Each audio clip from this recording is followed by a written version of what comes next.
Yeah, I'm Angie. I'll be Angie. Oh. Hey, you over there? Can you hear me? Wait, let me.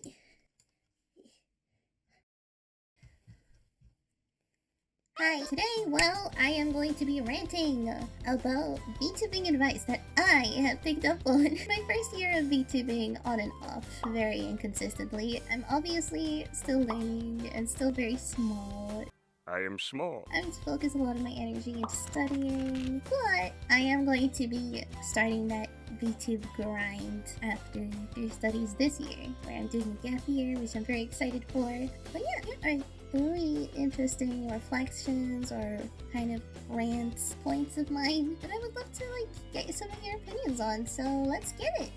But again, disclaimer, I obviously don't quite know what I'm doing yet. I'm still very much learning, and I'm just someone who enjoys watching VTubers, and I kind of thought it would fit me. But if you do end up enjoying the video, be sure to leave a like and subscribe and comment your opinions. I would love to know all your onions. So yeah, let's get it. Number one, obviously, I think this goes without saying, but don't be spending a ton of money for a VTuber model and lore and a lore video. I want to say this with my whole chest because I've struggled, and I do struggle with my fixations and my addictive personality. I have fallen for this trap very, very badly, and right now I'm kind of sitting in that kind of irresponsible purchase in terms of VTubing. I'm kind of honestly embarrassed about it, but I think that it's important to hear it from someone who is experiencing it right now, right? Despite knowing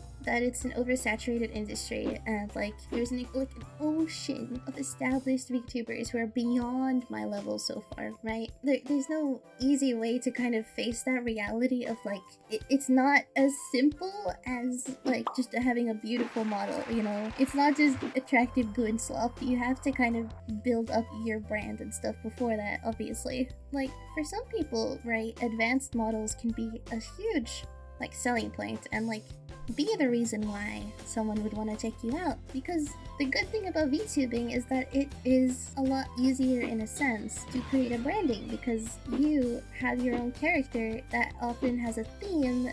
You can build your lore and your brands around it. And for me, I felt a huge difference in my confidence level between my different models.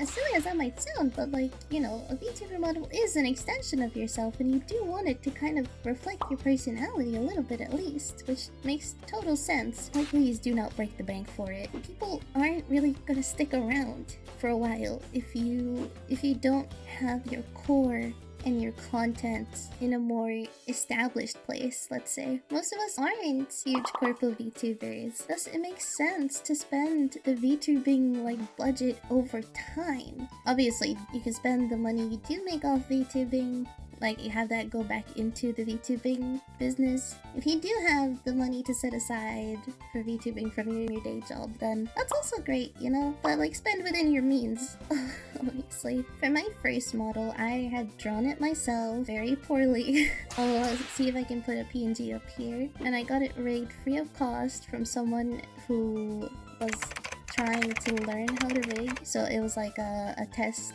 subject type situation. It was really scuffed, but it worked, and I built a small community with it. And for my 2.0, I also drew it again. Not so great anatomically. I probably could have done a better job on that now, honestly. I've gotten better, but drawing VTuber models is totally different from drawing normally, I would say. But yeah, I had a more experienced rigger that I hired that time, that I paid $180 for a rig for more expression and movement. It was very fun to upgrade like that at the time. And more recently I kind of reconsidered that model as well. Not because of the rigging was great, it was more my own art, and I just didn't feel like it fit me anymore. So right now I'm just using this pre-made customizable Twintails model placeholder, and it's great to be able to get quality VTuber models like this. It's never been easier to start VTubing at a high quality. quality without breaking the bank again. So now I can like save up for potential upgrades, and it feels very worth it. Although again, I have been very irresponsible. But we'll get to that later. But yeah, I genuinely really like this model. I might stick with it for a while. I do have like a little design coming soon, so maybe I should just get like some custom textures, who knows. Anyway, wow, I definitely didn't record this at a different time. Number 2. My next thing, I would also just honestly say in general, don't try to be like a corpo VTuber or keep up with them. Realistically, we're not gonna be able to keep up with their debut rates, upload schedules, and balancing work or studies, which a lot of bigger VTubers don't really have to worry about. You're likely a one-person show, you have to wear a lot of different hats at the same time. It's really hard to manage all your socials and having multiple channels and whatnot. You do not have to feel forced to do all of it. Like, of course, it's important to be able to reach a larger amount of people, and that's great, and that can be a great tool for growth. But I would say to like stick to the ones that you really enjoy, that you feel more comfy with. For me, I've been kind of back and forth on streaming, both due to some bad experiences and personal issues of mine that make it extra risky to stream live. I do still want to do it, but I do also like just feel happy working with recorded content. That way, the people who watch don't have to get all the awkward parts, but mostly like the real engaging content, right?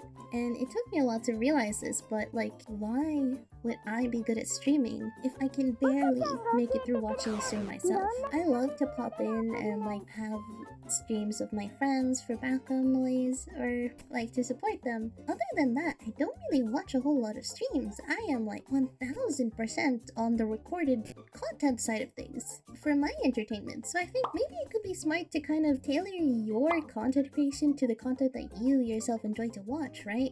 That just makes sense. Like, but I feel like a lot of us kind of just fall into that trap of like, oh, VTubers stream on Twitch. What else do they do? But the thing is, the VTuber model is just a medium for you to convey whatever the hell you want, right? So just don't limit yourself too early. Try out different things until something sticks, right? I feel like I've never ranted like this before. It's so weird and I have a really bad headache. But anyway, I never really clocked the fact that most of the content I consume is on YouTube until very recently, and it sounds stupid. Like, best case, you can stream and turn that content into edited content, but editing is obviously also very time consuming, so you have to kind of pick and choose when you're smaller. The things that you don't learn to do on your own is things that you may have to consider paying for, so it's really like a balance between time and money, because yeah, sometimes you get paid in time, sometimes you get paid in money, right? And I know that like posting on social media is also something that I'm low-key trying to figure out. I'm like fairly active on like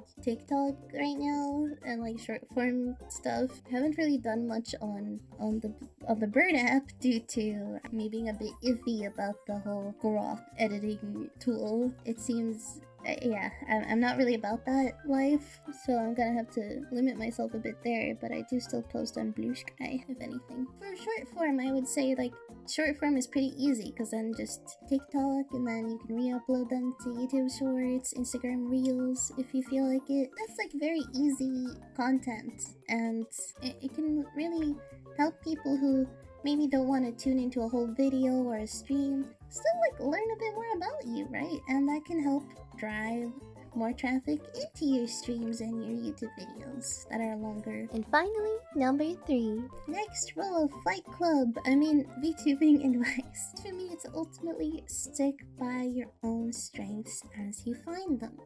This is something that I'm still trying to find out as a small... Stop with the static! As a small, tiny, indie niche VTuber. Cooper baby. The fuck did I just say? A small, niche indie VTuber. Let's go. I feel like I've learned a lot in theory without having the time to really put it into practice just yet. But let me tell you this right now. Don't give a flying fuck about what people around you tell you to do if you didn't ask for their advice. We all know those people who heckle and backseat in the streams and tell you what to do and kind of boss you around. And it could be a bit frustrating, right? But it's nothing compared to, at least for me, those experiences aren't anything compared to when people around you, like close to you, shut down how you want to run things. Advice is, of course, different, but what I'm referring to is like when I was passionate about having panels and building a brand slowly but surely, that would be like, or people would be like, nobody looks at that stuff anyway. But so what? It makes me happy, you know? And I was willing to like do everything myself. But my neat like aesthetic freak thing aside, when I was anxiously waiting to push that go live button for the first time on Twitch, I did it too soon. And I wanted to take my time introducing myself, posting art, teasers. Even as bad as my doodle promos may have turned out to be, they were mine and I should have tried it my way. Instead, I got caught up in what people who were close to me at the time were telling me to do. They told me things like, nobody's gonna see it, you shouldn't debut, nobody's gonna watch it anyway, don't try to generate hype, like who do you think you are? But guess what? It's your Sona, your VTuber, your brand. And you should ultimately do what makes you happy as long as you can do it fairly responsibly. Naturally. I think that may have been why I was so eagerly planning to do my 2.0 debut since then, and it was such a fun day when I actually got to debut. With my choices being made more independently and more my way, right? I'm not saying that you should be absolutely fucking delusional, right? But I do think that a smidge, just a smidge of delusion, and the notion that you have a gift that simply must be shared with the world is necessary for content creation and for this field to really put yourself out there. Like, you don't have to aim for perfection, you know? You can just post stuff and, again, just see what sticks. That's like kind of a liberty that you have now that you're smaller, rather than like a bigger content creator in general who might have more pressure on them if they've already kind of set a precedent or like a, what's it called? Like a certain level of expectations, right? So yeah, that's it for this one. If you made it to the end, tell me the most disgusting thing you've ever had in your fridge or food pantry so that we can telepathically throw up together. Bye bye now!